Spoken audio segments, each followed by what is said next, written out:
All right, I think we've got time for one more before we get the show on the road. So this is a tune by Jobim called Triste.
A few years back, I was trying to figure out what to do with myself. I had just exited and sold a software company and hadn't yet found the next thing to do. So I decided to climb a mountain. How hard can it be?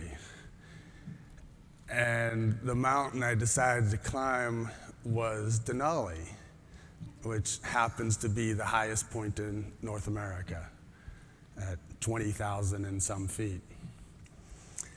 So you fly to Alaska and you meet your team and you take a long bus ride out to the northern edge of the mountain, because we chose to take the long, hard route, not the trade route. And you get off the bus and you start walking across the tundra with 70-pound packs. And we got about a day and a half in, and one of our team, Lucas, I still remember this name. I still curse the name of Lucas because Lucas decided a day and a half in that he wasn't up for it and he needed to go back.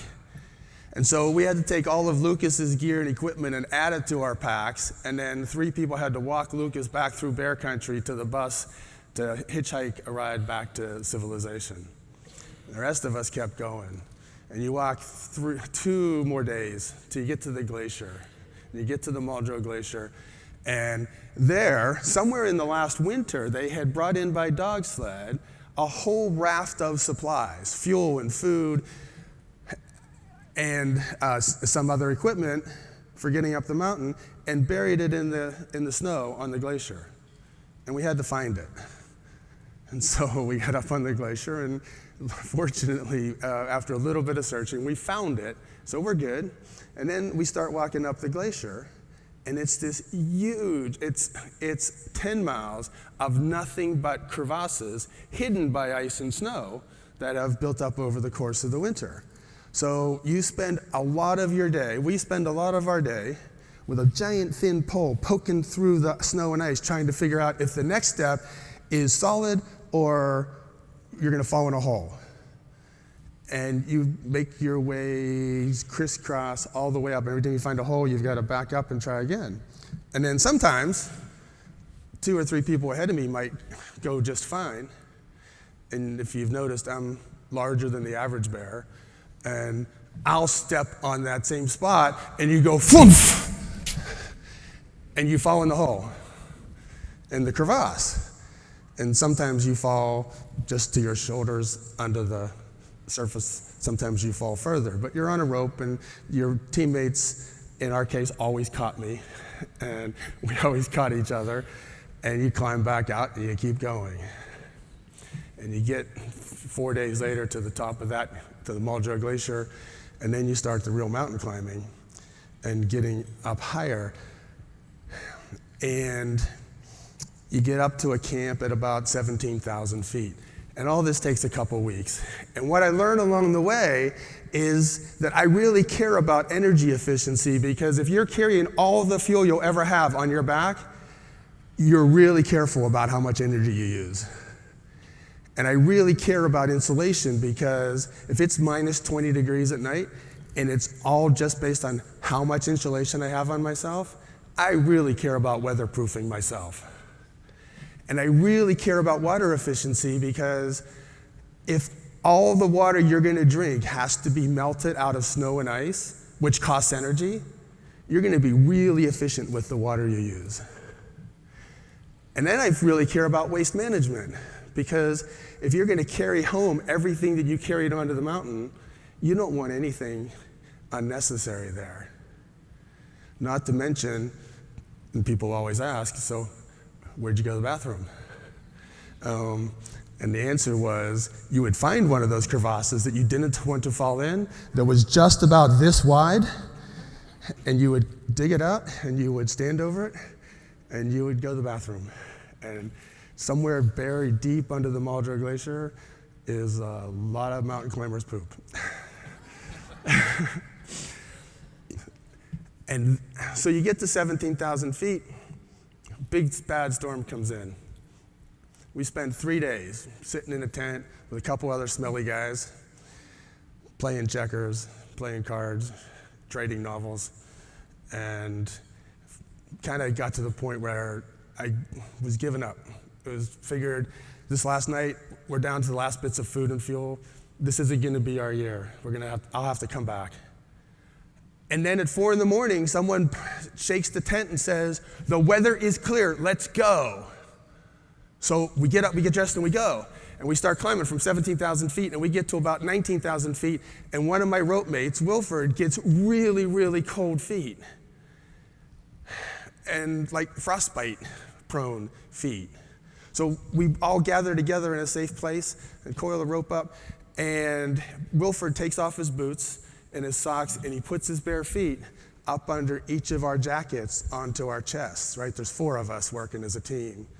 So he puts his bare feet up under here and warms up his toes, and he does that with our other mate and our other mate, and he gets his feet warm, and he puts his socks and boots back on, and we keep climbing.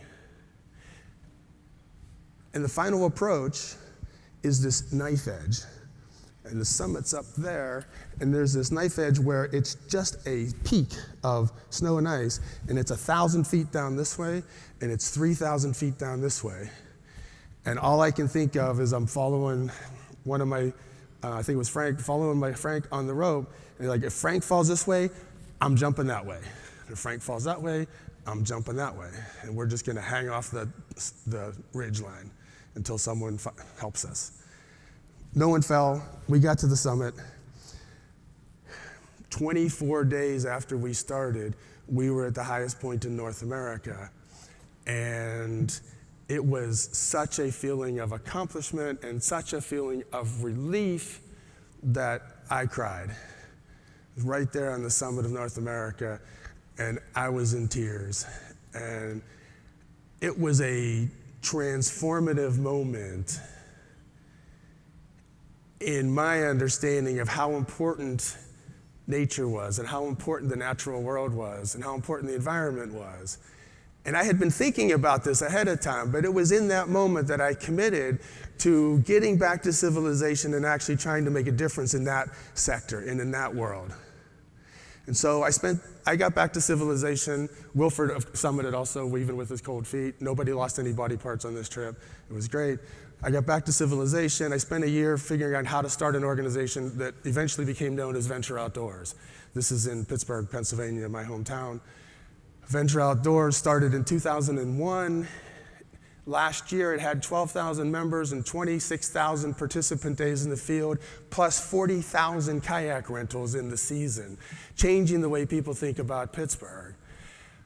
I didn't stay with it the whole time. Through a circuitous route, I ended up working at the Greenbuild Alliance, where, as an extension of getting people to care at Venture Outdoors, Greenbuild Alliance can help people figure out what to do with that caring and how to make a difference in their own small corner of the world. And working for Greenbuild Alliance led me to this session today to talk to you about the power of storytelling.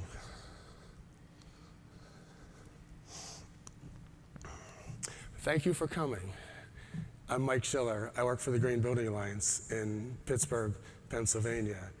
And we all have stories. Sometimes it's the origin story, sometimes it's the particular accomplishment story, but I submit to you that we don't tell our stories nearly enough.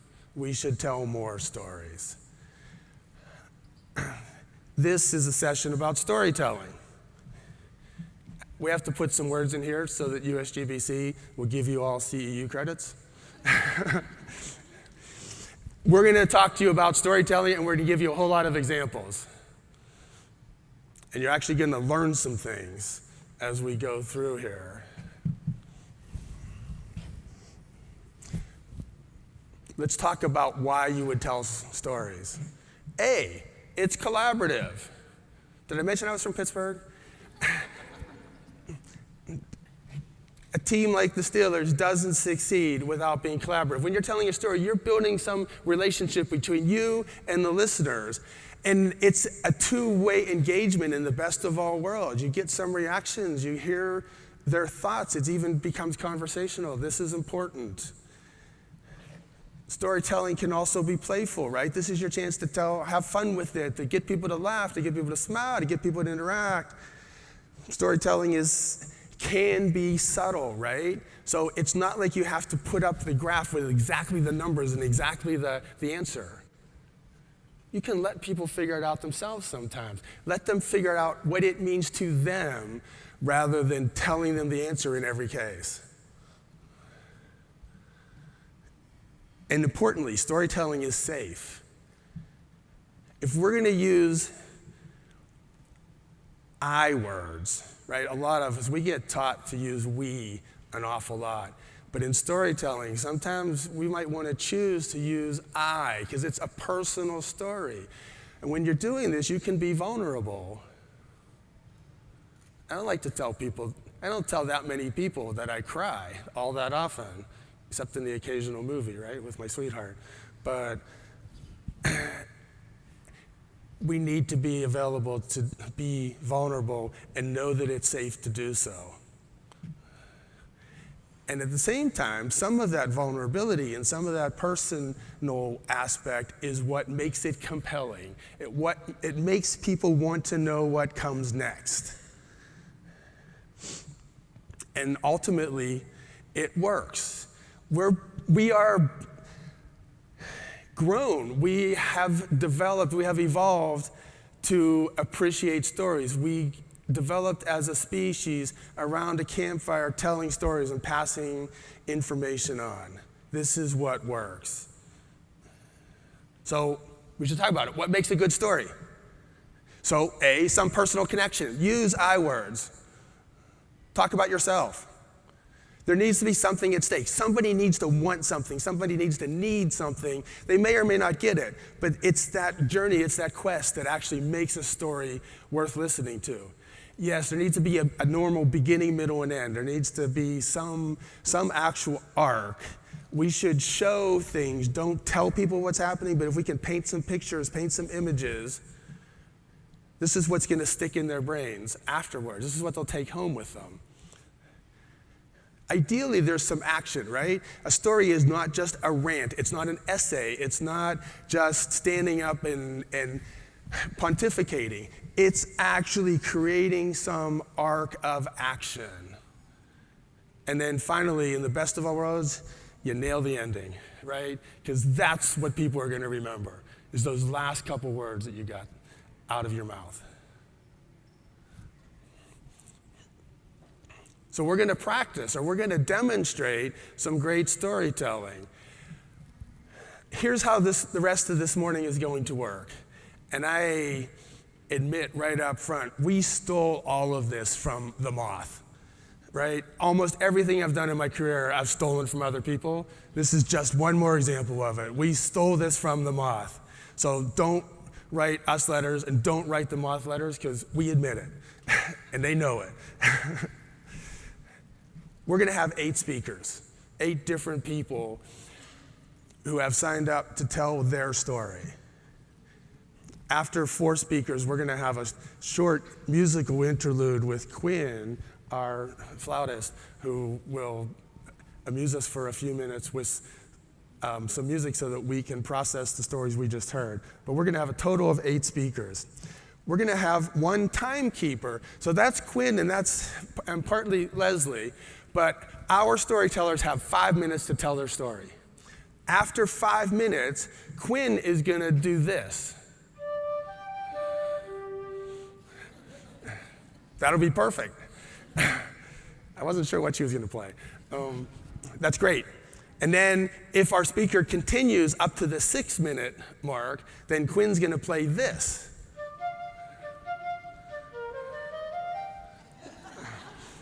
And if they don't get the hint then, we're going to let them finish it out. And at 7 minutes, we're going to hear. And at the same time, you're going to see me on stage with our speaker as I steer them to the end.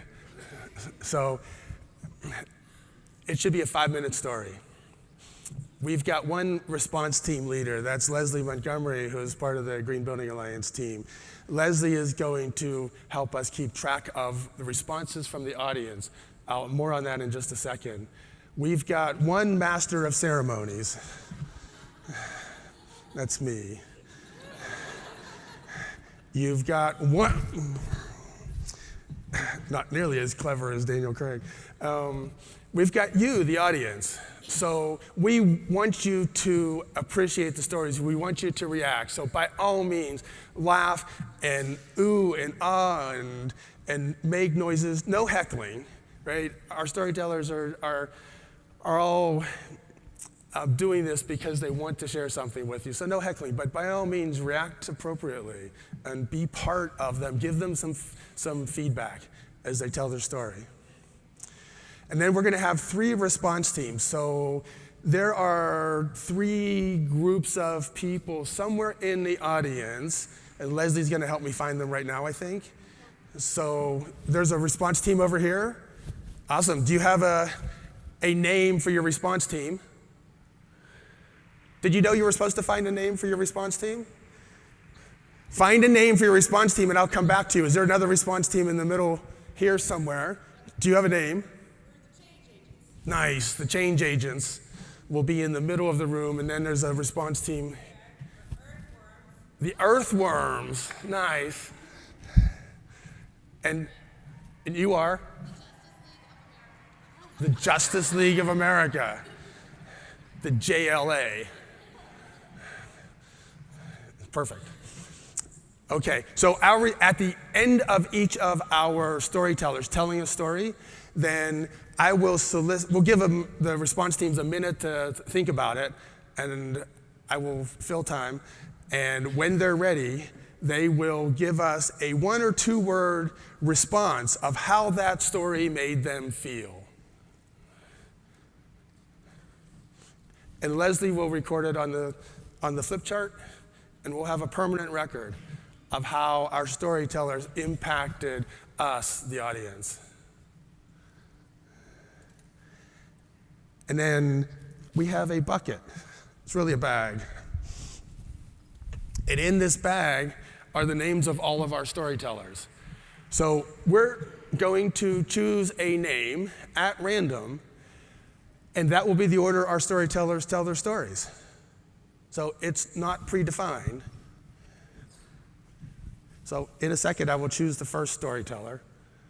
And we have some large amount of slips of paper, which are in this bag, which you all filled out on the way in. And we asked you to answer the question, tell us something green you do every day that no one else knows about. We're going to share these. That's how I'm going to fill time. While we're waiting for response times, I'm going to read your answers out loud. So the more clever, more interesting your answers, the easier it is for me. So I welcome our storytellers, Marge, Chris, Rebecca, Susan, Jonna, Kimberly, Stacy, and Eileen. We're consciously not telling you who these people are, because it's not important. We want you to hear their stories. We're going to share stories, and we're going to react to them, and that's going to be our morning. So, are there any questions? Okay, great. In that case,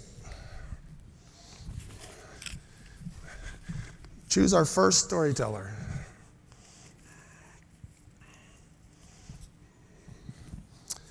That's in the wrong bag.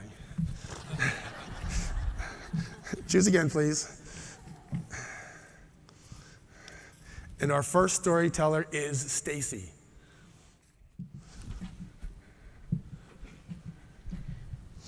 A simple brown paper bag, the symbol of the environmental movement to me in many ways. I was 5 years old in 1964 when my grandmother, Mom Annette, handed me a brown paper bag, and we left her house in southwest Arkansas to go for a walk in our woods. We walked onto the Lock Place. It's an old-growth hardwood forest, and walked down a path many of my ancestors had walked down before. It was cool, dark green, peaceful, and quiet, except for the sound of birds overhead and rustles in the underbrush. We walked through many different colors, shapes, and sizes of leaves. And as we walked, I picked up a lot of those different leaves and put them in my bag, hoping to find out what kind of trees these were later. I saw red berries hanging from a vine, purple and white wildflowers pushing up through the palmetto fronds at our feet, and I put a bunch of those in my bag also. As we left the forest, we entered a clearing, and up ahead I saw a long line of beautiful big trees, and I asked Mom Annette what those were. She said, "That's our pecan orchard, Stacy," and she showed me the small native pecans that we would collect and fill her bag with, and later she'd show me how to make a pecan pie. So I was very excited about that. I ran under all the pecan trees and collected as many as I could. It was like an Easter egg hunt and a treasure hunt all in one, with a delicious outcome at the end. I heard water up ahead, and we came to the banks of the Red River. We were in Arkansas, Texas was on the other side, and Mom Annette also told me about all the different water that ran through our property. We had streams and ponds and the Red River itself, and she told me to always make sure to take care of all the water because it fed the trees and the wildlife and all the vegetation, and it's life itself. And she told me of another time when the 2 other people stood on the banks of the Red River, my grandfather, Daddy Frank, and a man named Mr. Grimm, who was a banker from Texarkana. And they had stood there many years before and figured out a way to save the family farms. My grandfather, Daddy Frank, had left Ashdown, Arkansas as a young man and gone to Vanderbilt Law School, gotten his law degree, and then he'd come to Washington, D.C., where he was working for the Department of Justice. Pretty good for a young farm boy from Ashdown, Arkansas. But when he found out that the family farms were in jeopardy, he came back to Ashdown, and he and Mr. Grimm figured out a way to save the farms. And that's a story for a financial convention or something. So it was out of gratitude and respect for the help that Mr. Grimm gave my family. My grandparents named their son, my father, Grimm. As I left the banks of the Red River that day, I knelt down and I picked up some of that red sandy soil and I sprinkled it in my bag. We walked around a corner and we came to, it was almost like a cathedral of pine trees, huge pine trees swaying in the wind, and we walked on to what is the Hemphill Cemetery. And my grandmother took me over to a headstone of Andrew Hemphill, my great-great-great-grandfather. And I learned about my family tree there that day. She gave me a piece of thin translucent paper and a number 2 wood pencil, and she showed me how to do a rubbing of that headstone. And I did, and I rolled it up, tied it with a little piece of string, and dropped it in my bag. I learned a lot about my family tree, and it was very reverential, sort of under the cathedral of the pine trees and the soft carpet of the pine needles under our feet. We walked out of the Hemphill Cemetery, and as far as I could see, were just young pine saplings, all healthy and bushy, reaching up for the sky. And I ran over and I ran my hand along the top of them, and some of the pine needles came off in my hand. And I said, "Look, Mom Annette, these trees are just the same size as I am." And she said, "That's because they were planted in 1959, the year you were born. They're 5 years old, just like you. And they will grow with you, and they're for your future." And she said to make sure to always replant and nourish and sustain these trees, just as they would do for me. And as we grew, we would be able to face all the hardships that we would face. And I told her that I would always take care of those very special trees. 50 years, and I dropped those pine needles into my bag. 50 years later, as I stood on the pine prairie, that same tract of land, with my father, Grim Locke, members of our Domtar Forest Management Team, the World Wildlife Fund, the Rainforest Alliance, and the Forest Stewardship Council, I was very proud. We were there to witness the first harvest of Forest Stewardship Council certified wood to come out of the southern forests of the United States. With the help of all those people and our family history, we had taken care of that piece of land and our trees in a very responsible way, a sustainable way, and shown that we would always take care of that land in that way into the future. So as I watched my father tag, as I watched my dad tag a freshly loaded cut of pine timber with a number 1 to signify the first load of land, of trees to come off of that land, I was very proud. I'm always sad to see trees cut down, so that I'm not into the cutting of the trees, but I was very proud that day and thankful for all the help that all the people had given us to reach this goal. And we hope to certify many other acres of land in the 4 States Timberland Association of Texas, Oklahoma, Arkansas, and Louisiana, and just continue to grow the Forest Stewardship Council footprint in that area. So as we stood and I watched that load of timber roll out of the pine prairie and down the dirt road that day, I thought of my ancestors and the day that I took the walk with my grandfather in the woods. My grandmother, I'm sorry. You threw me off with the flute thing. Anyway, so as the truck rolled out of the dirt road out of the pine prairie, I thought to myself, I wonder if one of those trees will become a brown paper bag.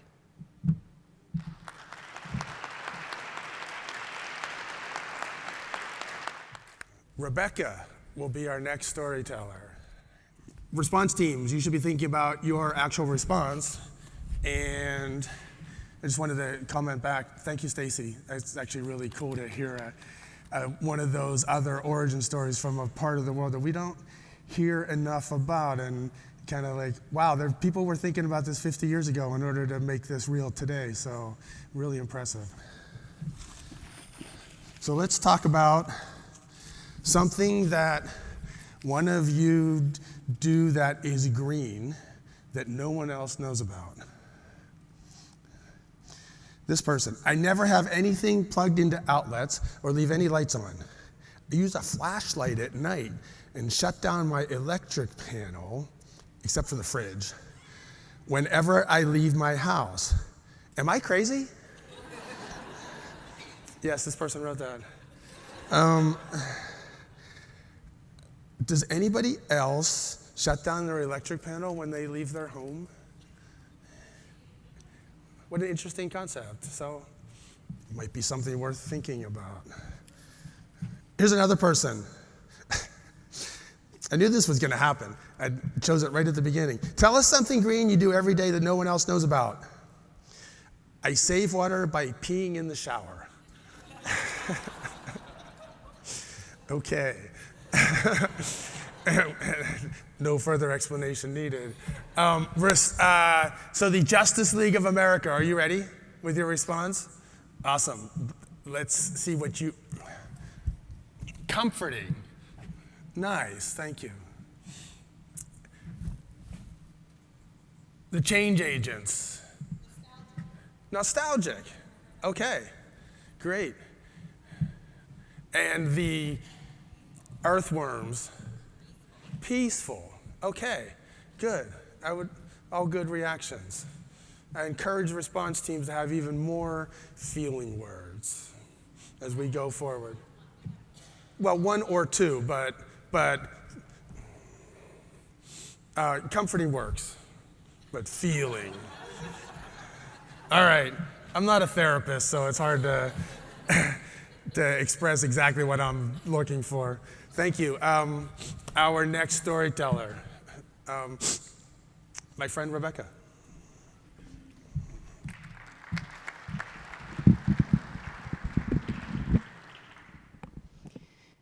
The Iroquois believe in the seventh generation, and that everything we do needs to take into consideration the seventh generation. My great-great-grandmother was from the Iroquois Nation. She crossed the St. Lawrence with my great-great-grandfather, a French voyageur. They were seeking a place to settle and to start a new life. That was in the Adirondack Mountains of what we call the North Country of New York State. They carved out a life that was what we call sustainable, what they call self-reliant. I'm the fifth generation to live in the Adirondacks. We grew up with a backyard garden, potatoes in the cellar through the winter, canned goods, a deer in the freezer, and clothes on the clothesline to dry with. We walked a lot. The backyard woods I could explore for hours. It's where I learned about nature. It was safe. I didn't get lost. I just kind of instinctively knew where to go. It is very rooted in me. I thought that when I grew up, I would be a forest ranger. I would live in the woods. I would do the Thoreau thing. I would have a cabin. And then I realized in my last semester of college, and I was the first generation to go to college, that the way to protect the nature that I loved was to become a planner. This girl, growing up in the Adirondacks, became an urban planner. And the journey continued to a place called Pittsburgh, where another river was crossed. And the courage that I think came from those roots of pioneers and the love of nature resulted in not buildings, people. It resulted in what I am most proud of, which are the people that I was able to touch in Pittsburgh. The students that I taught that are now leaders, the entire culture that has changed, the society that has been created. That's what it's about. It's really about how we connect with each other and the people who we touch and how they carry forward to the next generation. So there's a lot to talk about, but it's really who we are, deep, deep down inside, who we touch, and how we stay honest to ourselves and to our roots. When people have heard me do what I do, my children have always been the center of that. I have 2 daughters. This year, I was honored to be able to witness and be part of the birth of the 7th generation. Loïc has a French name. I think that's very special. And the fact that as he grows up, I can proudly say, I tried to make this world a better place for you. Maybe I didn't solve all the problems or tackle everything, but in my little part of the world, I tried to make this world better for you in that 7th generation. I don't know what the world will look like when he talks to his great-great-great-grandchildren in the 7th generation. But if we as a society, and if Loïc and how I can interact with him and bring him to those Adirondack Mountains and talk to him about his heritage and his history and to tread lightly and to be part of that process, it's how we carry those stories forward. It's how we understand where we're from, what we're about, and how we stay true to ourselves. So Loïc, you are my 7th generation, and I love you, and I am so honored this year to have been part of the birth of the 7th generation. Our next storyteller will be Susan.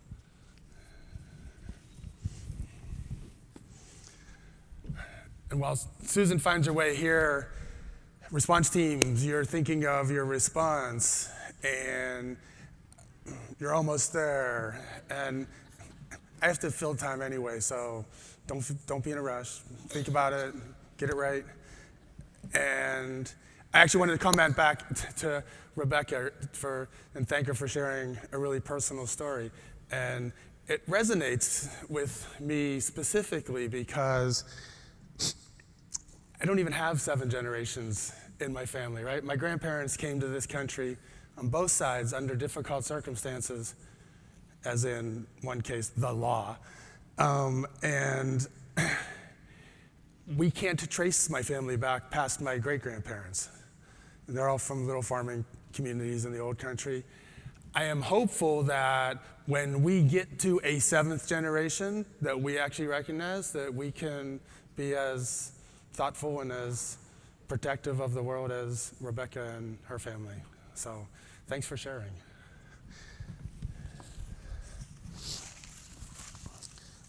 Here are some more secret ways that people practice green. Turn off all the lights and unplug the coffee pot, right? For the little phantom things. I should do that because I drink coffee a lot. Aurora will keep reminding me to shut off the coffee pot. Here's another one. Reuse your plastic water bottles. Yes, it's an excellent way.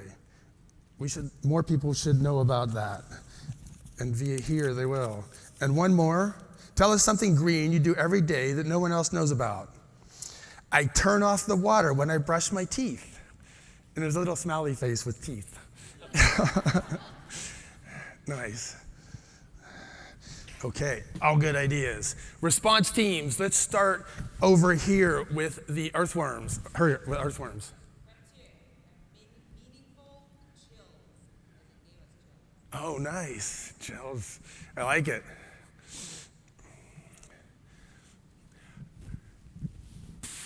The change agents. Nice. Okay. Generational stewardship. Hopefully Leslie can write just small enough to squeeze all that in. And JLA. Hopeful. Excellent. Thank you. Anybody else want to throw out a word? No. Okay, great. So our next speaker, Susan, welcome.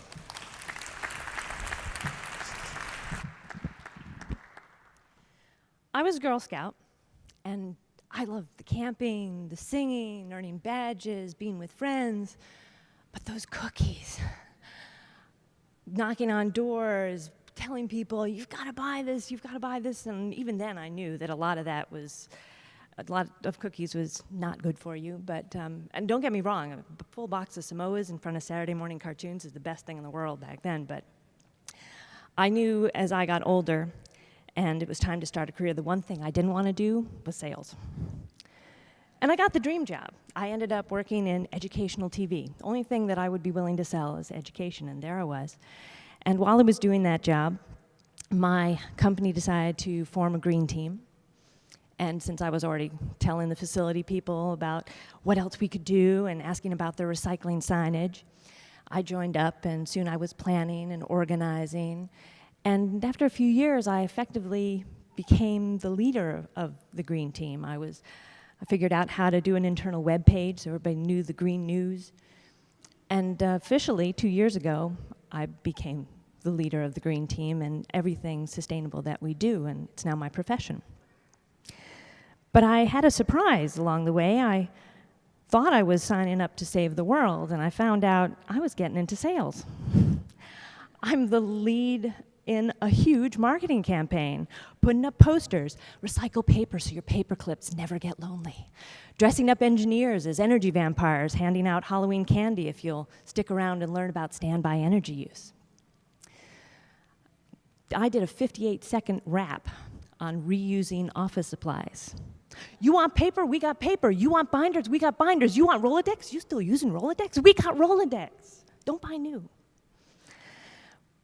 In any ad campaign, it's really hard to tell if you're being effective or not. But I know that I'm reaching my customers because about 4 years ago, company decided to have a talent show. Show what you can do besides what you do every day.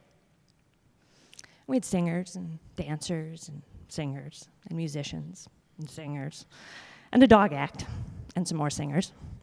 But the winner was a comedian. And almost his entire routine was on what the green team does. And everybody was looking at me, they thought, oh my God, what is she gonna say? But I loved it, it was hilarious. And safety guy was really jealous because he wished that people knew the OSHA regulations enough to get jokes about them. Whereas everybody knew enough about our LEED certification and how we save energy by turning off the lights in the garage midday, so that they understood the joke of driving in and finding a family of bats and wondering if we get LEED credit for that. Low-flow toilets, check. Automatic lights, check. Small flying mammals, check. And enough people had sat there wondering about where that greasy Post-it goes, recycling compost, to laugh out loud when they could picture the two college-educated guys spending 5 minutes trying to get out of the compost area in the cafeteria. The comedian suggested we turn it into a college admission program. Sort your trash properly, get into Stanford. Could be a revenue stream. And it got better. Every year it gets better.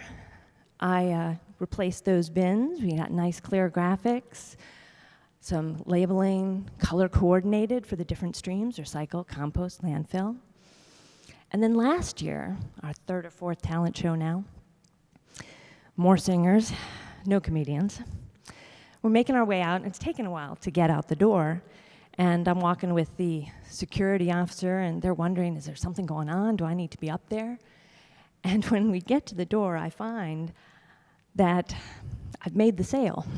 And I should have been up there handing out diplomas, because people were pausing at the new bins by the door to recycle their talent show programs.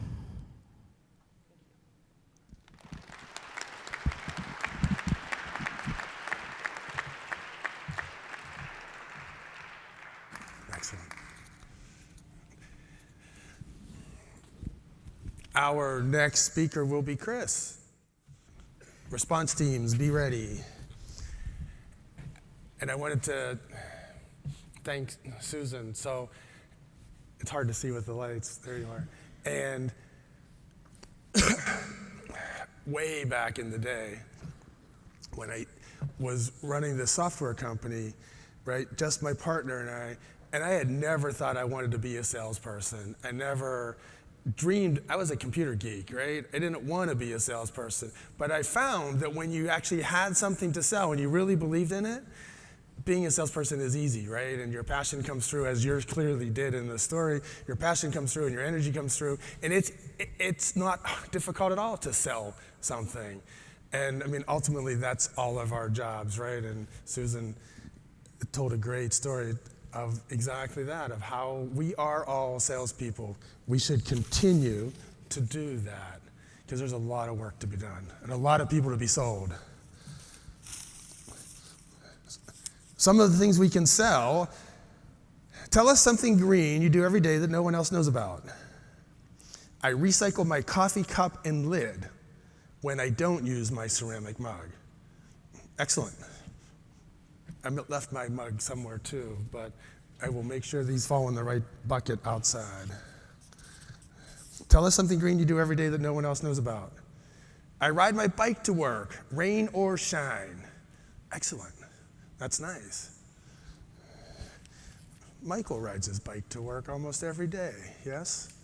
Rain or shine, except when you need to carry big things for GBA. Tell us something green you do every day that no one else knows about. I compost and I save bottle caps and take to Avita.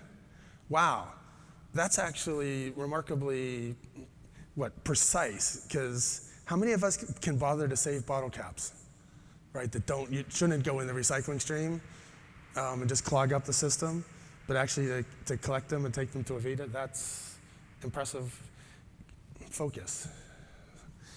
I'm gonna leave it there. Response teams, let's start with the change agents.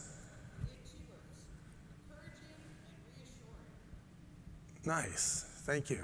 Encouraging and reassuring. Justice League of America.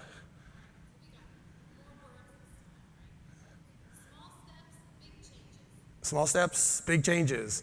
Exactly, which was kind of the theme of this little session anyway, right? From mini to monumental, right? So this was like the perfect example of that, how small things can grow into big things. And then Earthworms. Comically effective, yeah. No, there was like, who knew we could giggle that much about recycling, right? And it's like, it's actually there. Excellent. Okay, our next speaker is Chris. Welcome, my friend Chris. This didn't start off being my story, but it became so, perhaps, on a molecular level. Now, on a macro level, not too long ago, I was looking at a tree that was about 6 stories tall, the size of a 6-story building. 2 weeks ago, the leaves were a fiery orange. Now they've dropped into a crunchy brown carpet, and under that carpet, about a football field wide, because it was so large, is the loom that sits along the Chesapeake Bay. It sustains the Chesapeake Bay. It sustains the people around us. The Chesapeake Bay sustained the nation and still does, and connects all of us. There's your thesis for the story. But again, it didn't start off being my story. It started off being a story of a student of mine who wasn't even from here. She was born on the island of Bermuda. Now, my father was born on the island of Jamaica, so there was some commonality there, maybe. But she was going to school in England, University of Leeds, transferred to Georgetown, became one of my students, and it became kind of one of my proteges. And people would always make jokes that we look like father and daughter, and I would be very proud to have her as a daughter. She's incredibly bright, sharp, exotically beautiful, wonderful sense of humor, and that Scary Spice accent that we all like. But she had undergone some genetic testing through National Geographic Society and the University of Leeds, and somehow she was able to trace her ancestry back to Trinidad, a third island, to a town called Company Village. But the people in this town called Company Village were nicknamed Americans, without the A and with a K. And I asked, where did that come from? Later, we came to find out that they were resettled there by the British after the War of 1812, where escaped slaves joined up with the British as they rampaged through that Chesapeake Bay, sustained by this giant tree, joined the British and eventually left with the British and were resettled down in Trinidad. This tree, however, was called the Liberty Oak in Dorchester County, Maryland, on private property. And so named because the sapling was planted in 1776, or transplanted in 1776, on the grounds of a farm owned by a Reverend Shoup. Very ironic indeed, because the bodies of the slaves that Reverend Shoup owned were repeatedly buried around that tree, the Liberty Oak in Dorchester County, sustaining the Chesapeake Bay, sustaining the nation, connecting us all. Under that tree also was apparently buried a woman by the name of Patsy Shoup, who was a seamstress and slave on that farm. Her name was Yellow Patsy Shoup because of the tone of her skin, and there were rumors around that she was Reverend Shoup's daughter. She had 2 sons by a Chesapeake Bay captain who was white, one named Henry, one named Robert. When she died, the captain promised her that he would raise them as white boys. He did not. He raised one as his son and one as his groom or personal servant. That boy, the one who grew to be his personal servant, escaped and went to fight with the British in the War of 1812, helped burn down this city, burn down the White House, burn down the Capitol building. The other, his brother, who he didn't know about, was fighting him, fought in some famous battles, actually fought his own brother in the Battle of Bladensburg, not too far from here. And eventually they did come together, and one of them did die, and we still don't know who. And he was buried under the Liberty Oak with his mother. And I was standing there 2 summers ago with this student who looked like my daughter, when the mosquitoes were biting and the humidity was just oppressive, not like now where it's so pleasant in D.C. And we realized that this tree, which bound us all together, had a common theme with me. Because what I had heard about on my mother's side of the family, my father being from Jamaica, another island like Trinidad, like Bermuda, like England, where this girl eventually ended up, and then back in D.C. going to college here.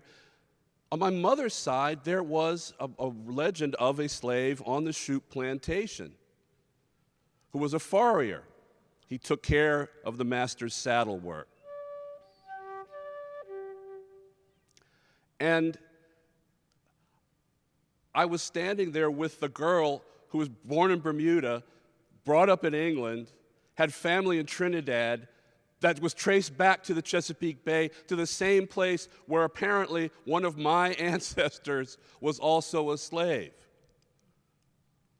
And I sat there with her that summer, and I looked at her, and I said, maybe I should go to National Geographic Society down there on 17th Street, get a swab of my mouth, and see what we can see. And she looked at me as I thought about that molecular level and this tree that sustains us, that sustains the Chesapeake Bay, that sustains all of us.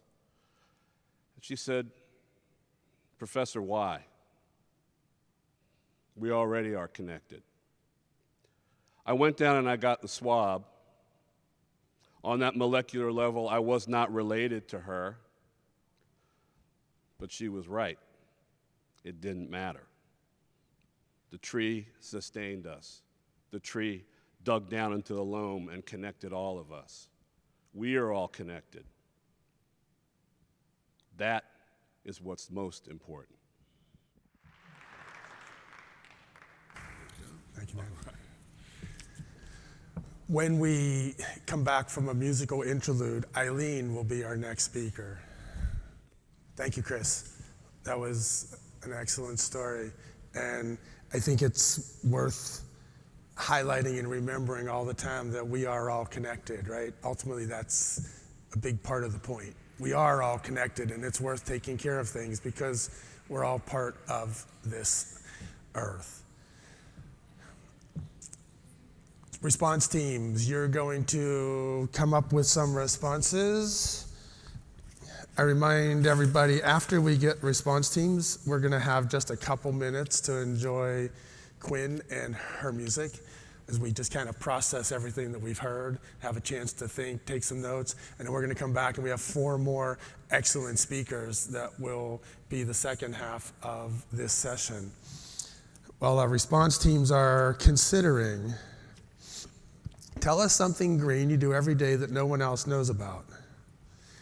I take quick showers and use a water-saving toilet at home.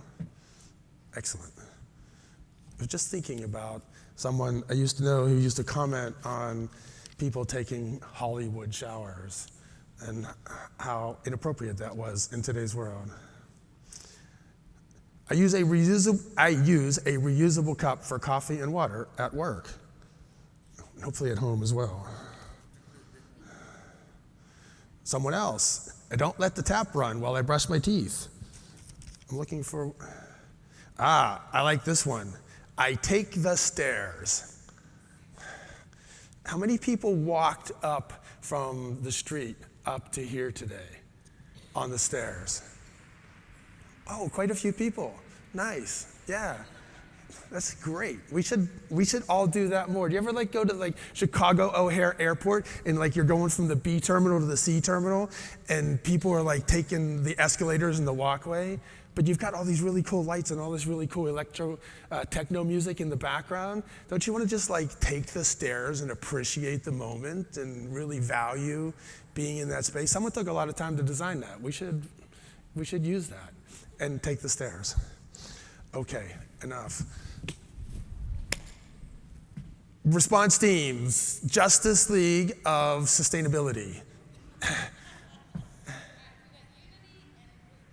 And Roots? Roots, very nice, thank you. And Earthworms. Sorry, I didn't hear all of it.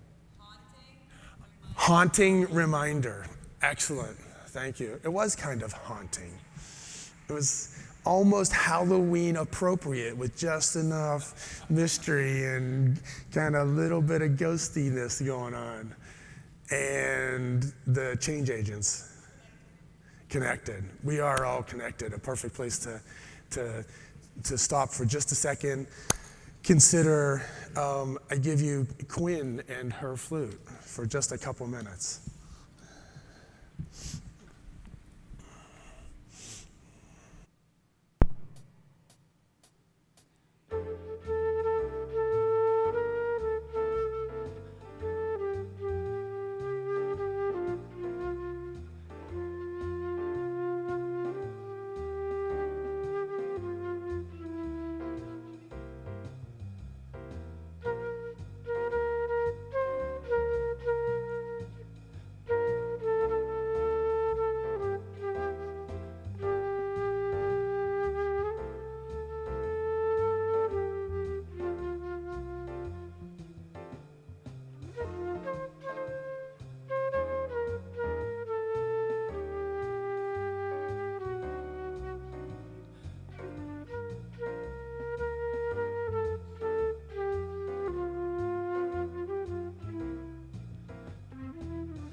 Okay, thank you, Quinn. That was awesome.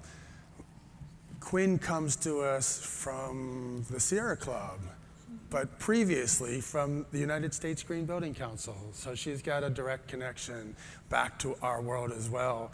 And a special thanks to her, just in case I forget at the very end, for being part of our session this morning. Thank you.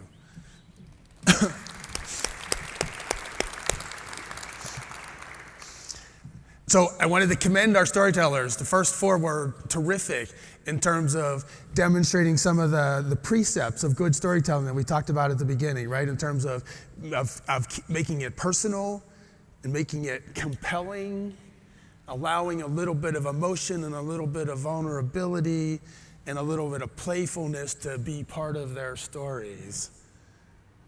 At the same time, keeping the action moving forward and making us want to know where the end came from. So, really good job. I know that the next 4 speakers will be equally compelling and demonstrate great storytelling. So, I introduce to you Eileen.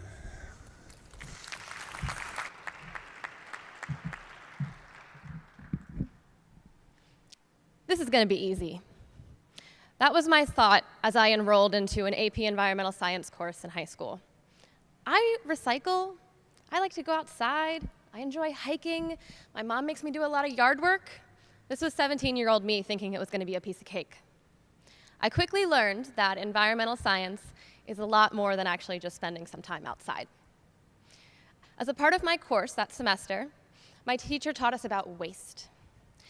And she's telling us that at the time, Americans, on average, throw away 3.7 pounds of trash every single day.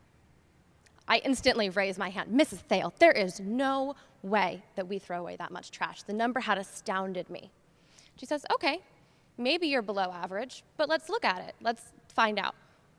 So we think about our waste streams in the course of the class, and she says, well, let's look at one thing that you have on your desk right in front of you. You have a plastic water bottle. I said, well, yeah, but that's not waste. I recycle that when I'm done with it. And I use it all week. I refill it. Monday through Friday, I use the same one, and then I get rid of it at the end of the week. So that's sustainable. She says, okay. She invites me to think about this in a different way and says, well, what is the difference between what you're doing and what I have here on my desk? She gestures to her reusable water container. And I realize I've never actually seen her without this. It's a little battered, it's scuffed. The logo of her college is almost visible on it, but it's definitely fading from being used a lot. She says she's had it for 8 years. And at the time, I think, wow, 8 years is almost half my lifetime. How many water bottles have I used in that time that I have thrown away, or maybe they got recycled, or who knows where they ended up? And she's not generated any of that waste. In that moment, the switch for sustainability flipped in my mind. I graduate, I go off to college, and I think, oh, college is going to be so great. Everyone's going to be progressive and think just like me. And I was very naive about what I was walking into. So I walk around campus for a few days, and I realize that they don't recycle on campus at all. It's 2009, people, you gotta recycle, you gotta get with the times. This was my thinking. And I did not necessarily think about that when I went to college in a more rural part of Pennsylvania. So I talked to facilities people, I plead my case, and I'm sure there might be some facility people in the room who've heard that before. I was persistent, and I made the business case, and we talked about waste hauling fees and how this could actually save the college money. And over the course of the next 9 months, we got recycling on campus. We got that win. Over the next 4 years, I became your resident vegan environmentalist, president of the York Environmental Society person on campus. I ran for Student Senate for the sole purpose of making them think about sustainability. And one of the items that I also did was convince the dean of facilities that he should have a sustainability intern. And oh, by the way, that should be me. So my senior year, I am doing this internship, and I walk into one of the meetings that they're having, and it's 9 men who are all easily over the age of 40, and then me. They're talking about a building that is going to be a residence hall for students. Never once in the many buildings that this team has built together on campus have they invited a student into the room to talk. So now they have me, we discuss it, and we say, hey, why don't we have recycling implemented into this dormitory? You know, we've got it on the main part of the campus, but it's not in the residences. So we get it on campus, we get another win. I graduate, there's recycling in every apartment on campus, everywhere you turn. I'm invited back to speak a few years later. And before I go on stage, I'm talking about food waste. Someone comes up to me and says, Eileen, I'm so excited to tell you. We have a new president. They have a commitment to sustainability in the plan, our strategic plan for the college. And I want to thank you because I know that this would not have happened if you hadn't been so adamant and persistent while you were here. So great, I am on cloud 9 giving my lecture. Afterwards, a student comes up to me to tell me how inspired and how she's going to change her habits around food after my talk. She shares with me the fact that she's actually in school to be a science educator, and she hopes to go, and when she graduates, it's my hope that she'll have that moment with a student where she helps flip that switch for them, and they go on to dedicate their life to sustainability, and that circle will be complete.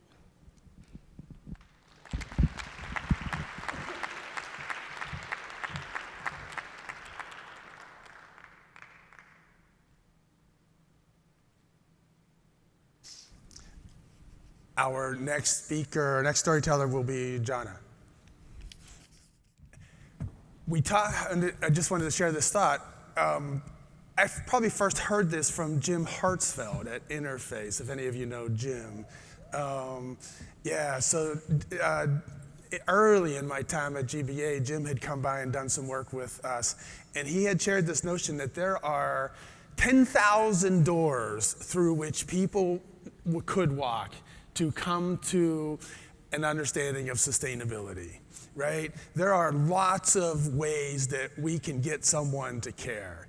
And in any particular instance, we don't know what that is. We need to talk to people, and we need to understand what they care about so that we can help them make that connection and walk through their door to the world of sustainability.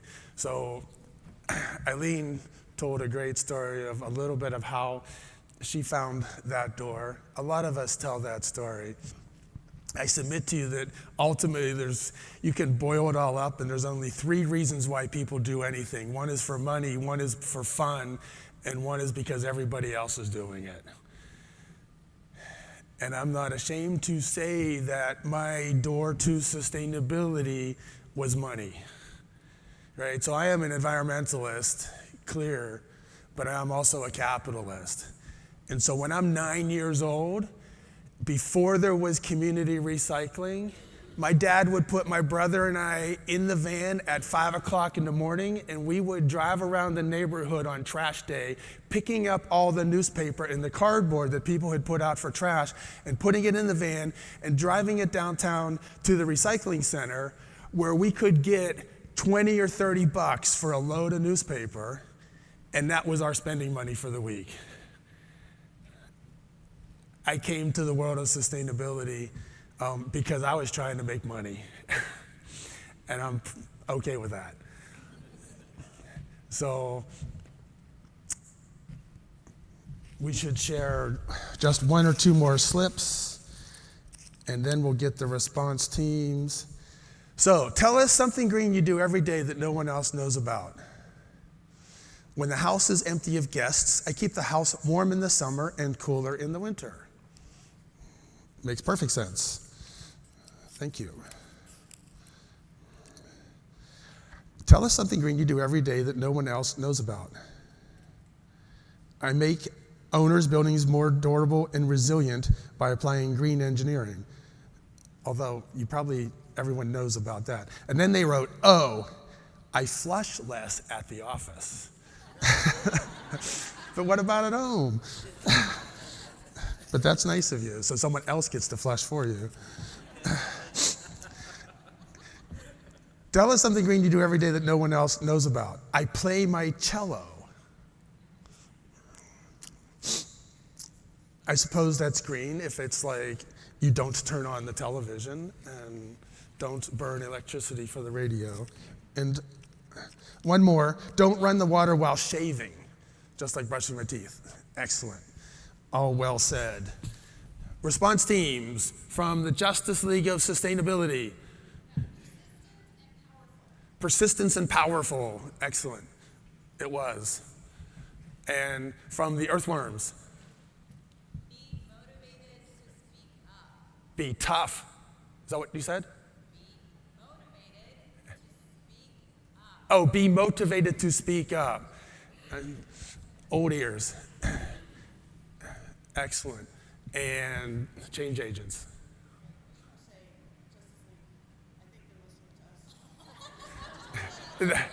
You can go first next time, I promise. Perky persistence. Very nice. Okay. As Leslie shares all that, this will be a good record for future. And with that, I introduce to you, all the way from Pittsburgh, Jana.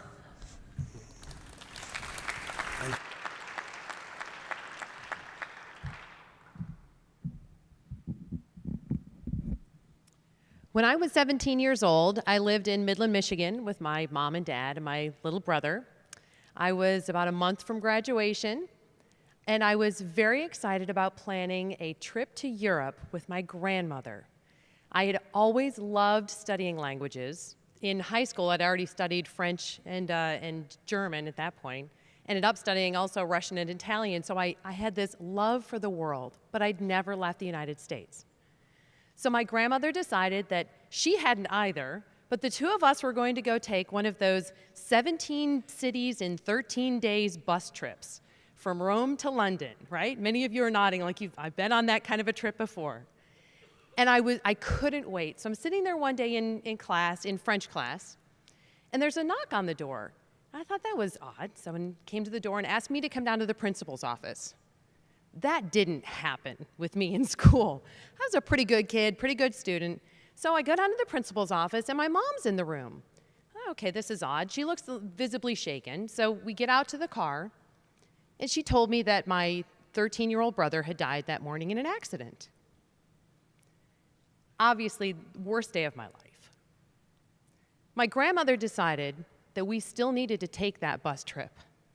We needed that time together, and I needed that time to think. It was the best 2 weeks of being able to really put my life in perspective. At 17, you don't realize that you need your life in perspective. But it was a good time for me, and I came away from that trip knowing two very important things. First of all, life is very short, so you need to do something that you love to do. And the second was, my family is always going to be my #1 priority. So fast forward a couple of years, I went to the University of Michigan when I got back, graduated in 3.5 years, couldn't wait to get on with life, went to work, ended up going on getting in my MBA at Duke University, and I had a chance while I was there to go back and live and study and work some more in Europe and Russia. I really loved what I was doing. I loved business, ended up at some point joining Accenture and getting into consulting, and ended up leading a team of internal change consultants. So I was consulting to the consultants. So talk about a tough client. These are the people going out and doing this for the rest of the world, and I have to convince them that I've got the right ideas to bring them all together and get on the right path. It's a very high pressure, high stress kind of a thing. I loved what I was doing though, and I was able to figure out how to make it work. My husband and I had 5 kids, and work and family together were always very important to us. Having that balance was always very important. So during that time, we'd actually moved from Atlanta to Pittsburgh with our 5 kids because we were going to be able to, he was taking over a company that his father had started now 25 years ago. So it was still all very much in the family. But I was getting into my work, and it was a lot of international phone calls and long hours and long weekends. And one Sunday night, I'm sitting there on a call with India, working on a PowerPoint presentation on my computer, and my youngest son comes in and wanted something. And I turned around and yelled at him. And then I burst into tears because I thought my work had become my life. I wasn't living my goals and my priorities that I had set forth for myself when I was 17 years old. So I decided at that time to retire. I thought, okay, I've got to get things back in perspective again. I spent the next couple of years volunteering for every school position and every coaching position that I could, all the sports organizations. I mean, I was out there doing it every day. Coaching, I absolutely loved. I ended up coaching my youngest one, the one who'd come in that day, coaching him in soccer, an undefeated team for a couple of seasons, so I think we did pretty well. I had a great time, but I really loved that kind of creating things, and I always thought something is going to allow me to give myself back and really have an impact, but I was waiting for that right opportunity. So my husband, about 4 years ago, he led a company called SRI, the one his father had started. They had been involved in working with GBCI to do some of the lead review work and started that lead review team. So he said, hey, why don't you come with me to Greenbuild in Chicago this year? Well, I love Chicago. I'd never passed on an opportunity to go to Chicago. And I always was a good recycler. I ate local. I thought, okay, this sounds like something that would be a lot of fun. Well, it ended up being a fantastic opportunity for me because I had a chance to get to know our green team, which was Carla and Christine at the very beginning. And I had a wonderful time with them, and I thought, gosh, they inspire me so much because they're so passionate about what they do. Over the next couple of years, I had a chance to have some lunches with them and get to know them a little bit better. And then this past May, my husband said, well, Carla's going to be at an event that Green Building Alliance is putting on, and it was a coffee tasting at Starbucks. Why don't you go and join her there? And she's thinking about really trying to grow their consulting side of the business, and maybe you can just, help her kind of think through that a little bit. Well, we went that evening, and we had our tour of the Starbucks facility, and we did our coffee tasting, which, of course, I try every morning. I haven't quite mastered it yet, but I'll keep trying. And had a wonderful time, ended up leaving the event, going outside and sitting on a bench for about the next 2 hours, just feeding off of each other. Ideas, and we could do this, and we could do that. And we found that it was their passion that they have around green and the environment and building, and what I could bring to the table from a business standpoint, fueled by a lot of caffeine, that we clicked, we hit it off, and realized that I might be able to actually contribute something to this group. So here we are now at Greenbuild a couple of months later, and I'm here with the team, having a wonderful time launching our 3R consulting services. My husband is back home now with the kids and the soccer players. And I've been able to actually bring together those passions of mine where I can do something I truly believe in and enjoy, but I get to do it every day with a wonderful group of people and with my family at the company that my father-in-law started, work every day with my husband. Our oldest son works there as well. Our 19-year-old, who's now a business student at the University of Michigan, was an intern there this summer. My senior daughter hopes to intern there next summer because she was jealous every day. Why does he get to go to work and I don't? And the two younger ones now are still playing soccer and basketball, and I'm at every game as their biggest fan. And my grandmother is 96 years old and still my absolute role model. Very nice, thank you. Excellent. In just a second, our next storyteller will be Marge. Response teams, you're thinking of your excellent responses. And in the meantime, here's some more answers to tell us something green you do every day that no one else knows about. I start the day with a vegetable smoothie and then use the rinds and tea leaves to clean my face. I think that's a great idea. And I live with someone who would probably consider that, but I'm not sure I understand carrot shavings on my face. But tell us something green you do every day that no one else knows about. I have used the same thermal coffee cup for 20 years. Wow, it even has dents from falling off the roof of the car. Wow. That's awesome. Although after 20 years, probably everybody else knows about it. Everyone, you are probably, whoever you are seen all the time with this coffee cup. I know. I'm sad because I just lost the coffee cup I'd used for about 5 years. I just left at a conference and it disappeared. I have to find another one. And, oh, somebody wrote in red. Tell us something green you do every day that no one else knows about. I use a 5-minute timer. Remind you of storytelling? I use a 5-minute timer in my shower / California drought. Wow, what a great idea. You could put the little egg timer in the shower and there you go. Never thought of such a thing. Or you could hire Quinn and she could play the flute when it's time to get out of the shower and it would be much more pleasant. Yeah. I forgot, response teams. I was so excited about 5-minute showers. Change agents, I promised you'd go first. Inspiring and heartfelt. Totally. Thank you. Okay, Justice League of Sustainability, would you like to steal their idea? Okay. And evolving. Very nice. Reflective and evolving. And the Earthworms. A persistent perspective. Excellent. Thank you.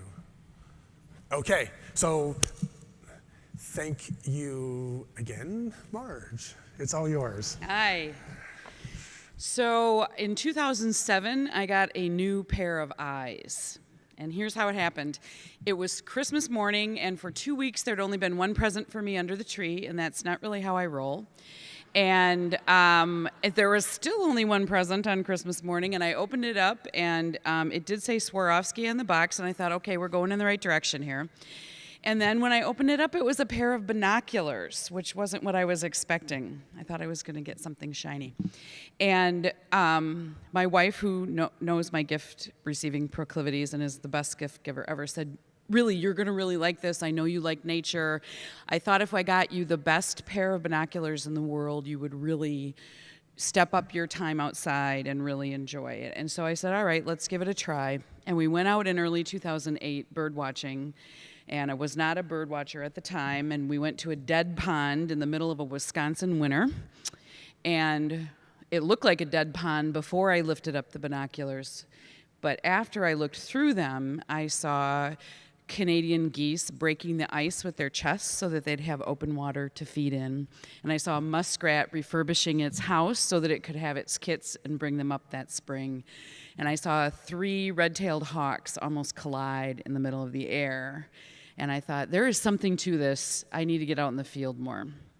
And so that led to a lifelong, I think, commitment and passion to bird watching. And as a result, I've been in some really sublime and magical places and had some great experiences. Watching an immature bald eagle in the boreal forest take on an adult and lock talons and do a barrel roll 100 feet above my head. I've seen a coyote in the middle of a Montana grassland running alongside my car in the amber light of dawn with his tongue hanging out and the wind going through his silver fur just because he felt like it, because it was a fun day to run. And I've been caught in the middle of a bison herd in North Dakota as they went to their sunset sleeping grounds and rolled down the windows driving 2 miles an hour surrounded by thousands of bison, little calves and the moms snorting along and the big bull looking at me out of his right eye saying, I know where you are. 2,000-pound animal looking at me. And I had the privilege, because of my role as chair of the USGBC, to go to Ecuador and go to the Galapagos Islands and stand underneath the 2 hemispheres at once on the equator, looking at the Big Dipper on one side and the Southern Cross on the other side on a warm tropical night. And all of those experiences and being able to see our creation as a set of individuals, all with a life force in them, has doubled down or tripled down my commitment to sustainability. And my chosen path to sustainability is to practice my leadership skills and practice servant leadership in this movement. And that led me to serve on the USGBC board. It led me to commit to becoming chair. And I can use that same way of seeing what I see out there in our movement I see green veterans working incredibly hard to retrain their colleagues and their other veteran colleagues to deploy on our mission of sustainability. I see my friend Katie Kaluzny in the USGBC Illinois chapter jumping up and down on one foot because she personally wants to benchmark and do energy disclosure for 2,300 buildings in the Catholic Archdiocese of Chicago. And I see in a green school, I see a little kid who can't even reach the top of the recycling bins, who is in a school where most of the kids are actually on free hot lunch because the income qualify for that, separating his compost from his recycling, from his landfill trash. And I see that kind of love and commitment as each of the people in our movement do their personal commitment. And what I've learned from that's become very big for me is that, and you know this because it's happened to you, I'm sure, once I could see, I couldn't unsee. I couldn't go back. I could only commit and move forward and do something bigger. And I think about that every day. What is my next step? What's my next commitment? Because these new eyes are installed. And there's nothing I can do about it. There's no going backwards. I can only see the forward future action, because once I could see, I couldn't unsee. Thank you. There's actually only one more name in there, but we should play that all the way out. And it is Kimberly, who will be our last storyteller.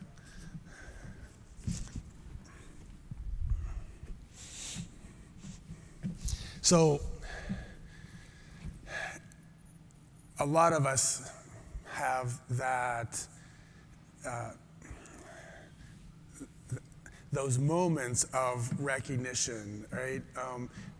Part of the art of storytelling is to share some of those moments, right? So that we all become more aware of some of those moments in our own lives, and we're willing to actually recognize it and process it and make it our own, right?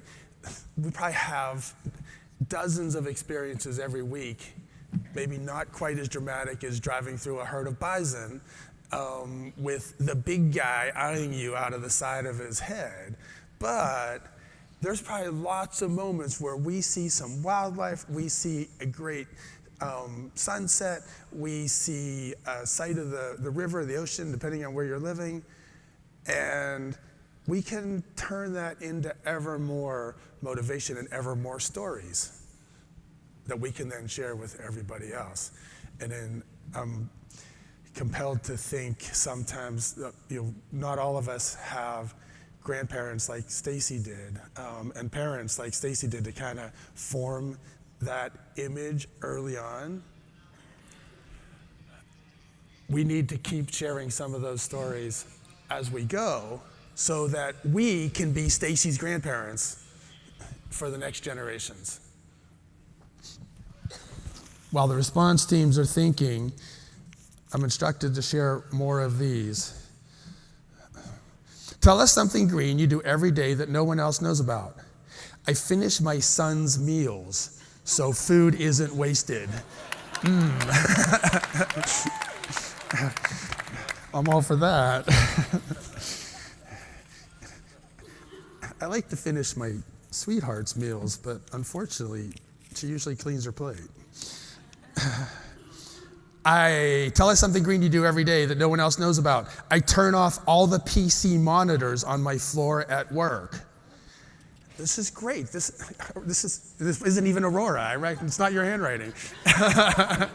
Someone else goes around and shuts off all the monitors and all the power strips. This is great. I recommend it.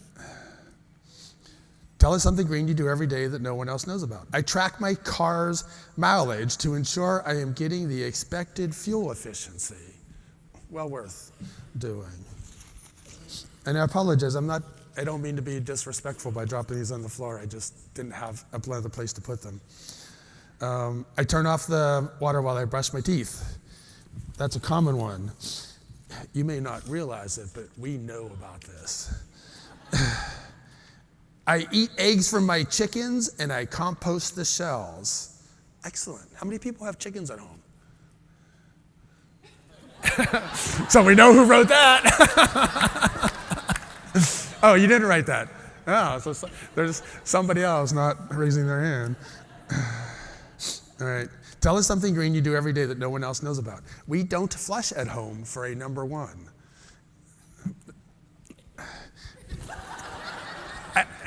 That's kind of like not flushing at the office. At home, you can get away with it. Oh, this is nice. Tell us something green you do every day that no one else knows about. I think green thoughts. Oh, that's nice. I'll let it go there. I introduce to you my friend Kimberly. Oh, I keep forgetting the response teams. Justice League of Sustainability. Tell us what you thought. Insightful and visionary. Oh, I get it. Yeah, little eyes. Nice.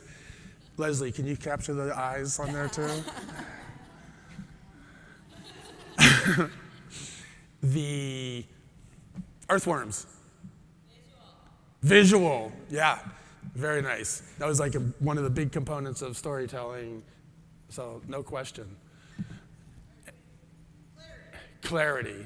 Excellent, yes. And that actually fits perfectly with the whole new eyes and everything, right? I can see. Excellent. Thanks, Marge. Okay, did I forget anything else? Okay, with that, I introduce to you my friend Kimberly. Hi, nice to see you. Good? Thank you. So I've had just the immense pleasure and blessing to be surrounded by some really cool people and mentored by people, great folks. I am 4 generations of preachers. I'm a preacher's daughter. But I am also the first generation where women could actually carry the title in my family. We were doing the work, we were leading in the church, in family, and in our community. But we dare not step on that pulpit and try to speak the word of God. But what I learned is that within the traditional 4 walls of our church, my ministry was bigger, and that I wouldn't be confined by that assembly and those statutes. I am also first generation of folks that would want to wash the black off of me. Literally bleach it. My grandmothers came from rural, segregated, sharecropping South Carolina. And to them, maybe a little bit of bleach would lighten me up. My color, even within my own community, was very, very divisive. And they were concerned about what it would mean to be black in this world during their time and maybe even today. But I rejected that image. My mom told me that God has made you fearfully and wonderfully in his image, and you're going to do great things in this world. I had the awesome opportunity to work for a civil rights icon, Marion Wright Edelman of the Children's Defense Fund in the 90s. And I was so excited, I was arrogant, I was confident. I'm a product of a women's college, and I was gonna, be her next in line. She gave me this big phone. It was like this big in the late 90s, and I was walking around so cool and excited. I got a cell phone. You don't, until she called me at 3 a.m. Kimberly, I want to plan a global women's summit in Bellagio, Italy. Call the Rockefellers. Call Oprah. Let's get it together. Click. I'm wiping the crust out of my eye, taking the notes, and I'm like, okay, I got it. At 8 a.m., she beat me to the office. Where's the summit? Are we ready to go? Have you heard from folks? Marion, that was just a couple of hours ago. I'm working on it. I've got it going. Are you kidding me? You went to sleep? We don't sleep. You'll sleep when you die. We're working for the children, those who don't have a voice. Get focused, Kimberly. Get in my mind. Get in my head. We've got work to do. Oh, my God, I'm going to get fired. What I learned from Marion, and it's carried me today, she upgraded my work ethic. She showed me focus. She showed me passion. And even today, in her late 80s, she's still working for the children. It changed my life.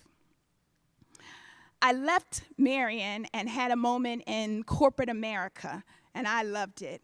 There's a part of me that's super, uber fabulous, and literally the 4 quarterly bonuses as I've traveled the world, Ibiza, Prague, Sardinia, launching amazing sales events and global product launches. It was amazing. I was young, I was riding high, and guess what?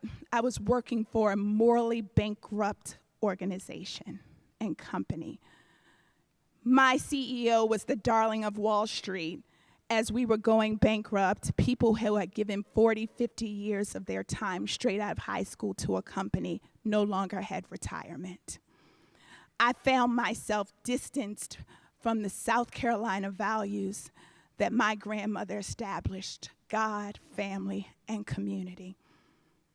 So I ended up here. I was recruited to plan committee meetings at USGBC and ended up building this, Greenbuild.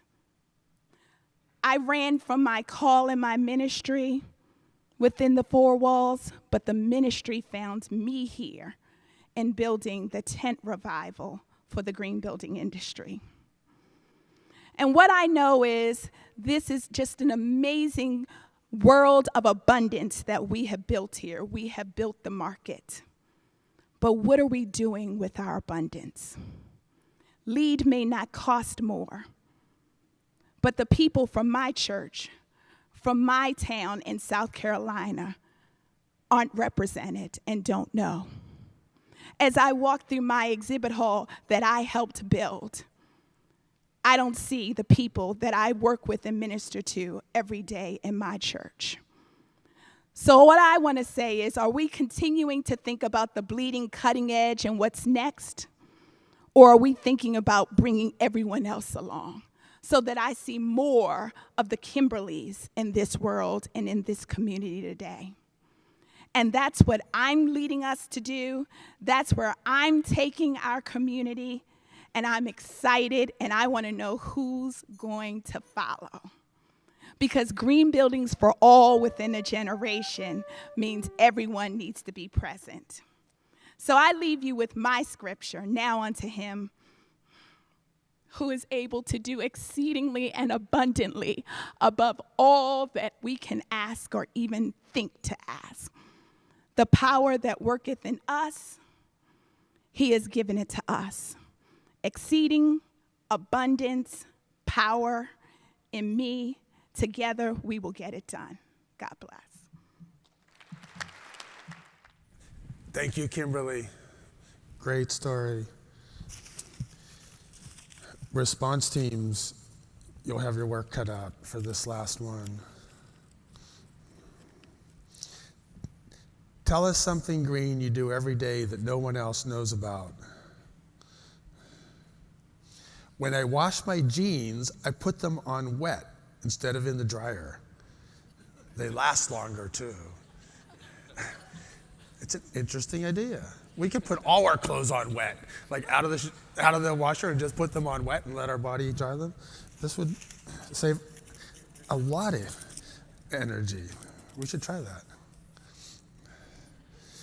Tell us something green you do every day that no one else knows about. I shower every 3 days in the winter, every 2 days in the summer. We know who you are, right? No, this is great. Something green I do every day. I go through the house after my wife leaves for work, and I turn all the lights off. Well done. You should have a conversation with your wife also.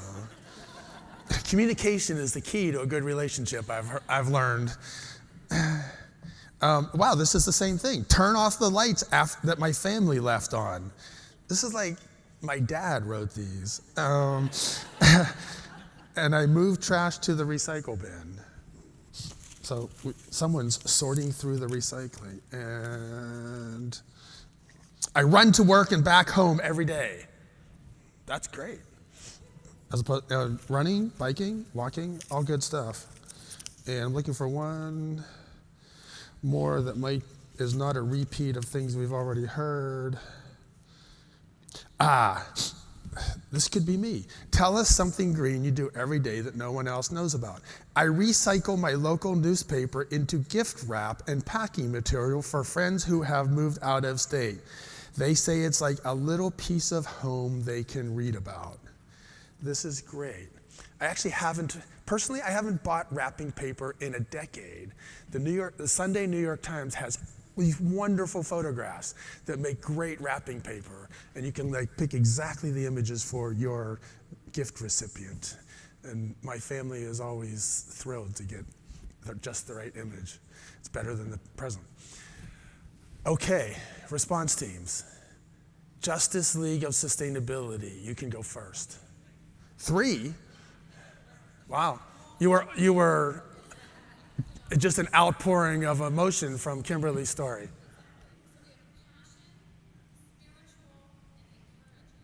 Passion, spiritual, and encouraging. Excellent. We'll give them a chance to make sure. Earthworms, I'm sorry? Deep, okay. And the lights are bad, I can't actually see what you're writing either, so thank you. Deep, it was, thank you. And change agents.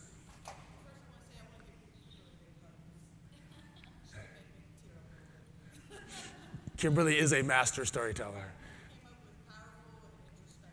Powerful and introspective. Say it louder. We all love Kimberly, actually, yes. But thank you. Kimberly thanks you.